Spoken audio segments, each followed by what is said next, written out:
السلام عليكم ورحمة الله وبركاته ومسكينكي أها بالعمر شيخ عدى بكر بلا بقرتوي عيد وناكسن إدلنا waxaan si guud ahaan halkan uga salaamayaa ummadda Soomaaliyeed gaar ahaan reer Koonfur Galbeed kasi gaar ahaan reer Shabeellada Hoose ma si kala saaray reer Shabeellada Hoose guud ahaan gobolka oo dhan dadka gobolka dhan wada salaama waxaan leeyahay ciid wanaagsan ciidan Ilaahay barwaaqo bashbash barwaaqo iyo maaragtay cibaadada subaxan ugu gaarsiiyo waxaan fursadda uga faa'iideysan rabaa bacdal salaan anigoo ka mid ah dadka aasaasiyaasha ama founderska oo maaragtay kanaalkan Shabeellada TV channel waxaa fikradan nagu dhalisay markaan aragnay kadib maaragtay in gobolka uusan lahayn dad u hadla gobolka uusan lahayn maaragtay media oo baahidiisa ku gudbiyo ayaa maaragtay aniga iyo Cabdiraxiin iyo Cabdiqani waxaan go'aansanay iyo rag kale maaragtay oo talada wax ka lahaa oo badan maasha Allah waxaan go'aansanay inaan channelkan aasaasno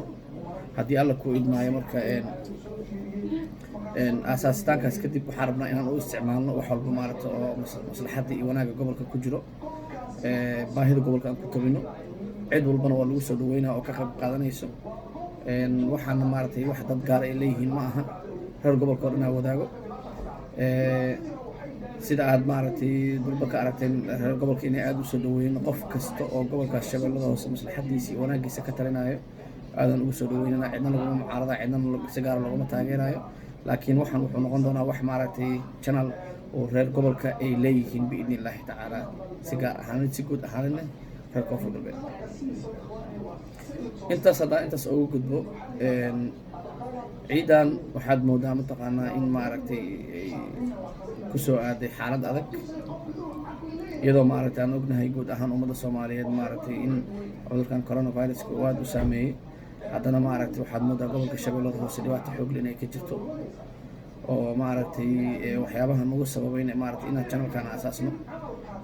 waxyaabaha sababay ee qayb weyn ka tahay iyadoo maaragtay ay isbitaaladii ay dayactirneen daawo ku filan aysan oolin qalabka aysan oolin maaragtay PPE maaragtay aysan haysan frontlinerska aysan jirin ventilators oo maaragtay dadka ay qalabka neefsiga u isticmaali lahayn marka waxaan rabnaa reer gobolka Shabeellada Hoose in baahiyaha jiro ay u soo jeestaan ay sidii loo xalin lahaa waxaan aad ugu mahadnaqaynaa maaragtay dadka dulba jawaabta ka bixiyay oo maaragtay u taagan hari habeen in maaragtay maslaxadda gobolkaas laga shaqeeyo baaqayna guud ahaan wuxuu ku wajahan yahay reer gobolka Shabeellada Hoose 8 degmo gobolka channelkan waa channelkiina qof walba waxa adiga aad maaragtay u aragto maslaxadda gobolka inuu maaragtay inay ku jirto halkan aad u marin kartaa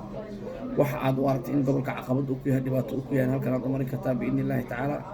waxaan jecelnahay inaan noqono codka gobolkaas sida aan social media aan maaragtay gobolkan aan ugu ololeyn jirnay ayaan haddana biidnillaahi tacaala waxaan ugu ololeynaynaa aan har iyo habeen ugu taagannahay inaan ugu adeegno channelkan gobolka Shabeellada Hoose mar labaad iyo mar saddexaad ciid mubaarak ciidan ciideed Ilaahay subxaanahu wa tacaala kulligeena nagu wada gaarsiiyo cimri cibaado suuban iyo caafimaad leh ummadda Soomaaliyeed guud ahaan waxaan u rajeynayaa inuu Ilaahay cudurkan ka dulqaado colaadda ka baxsho si gaar ahaanna Koonfur Galbeed iyo maaragtay guud ahaan inta sida degmo gobolka Shabeellada Hoose ka kooban yahay biidnillaahi tacaala dhibaatadan waa wax meel maaragtay ku eg wax laga bixi doono waa wax maaragtay farqatolis ah waa insha Allah wax yar baa haray waan la gudbaa Allah subxaanahu wa tacaala xarigiisa hal qabsado aana iskaashada sida maaragtay xaaladda gobolka ku sugan yahay aan uga saar lahayn wassalaamu calaykum waraxmatullaahi wabarakaatuh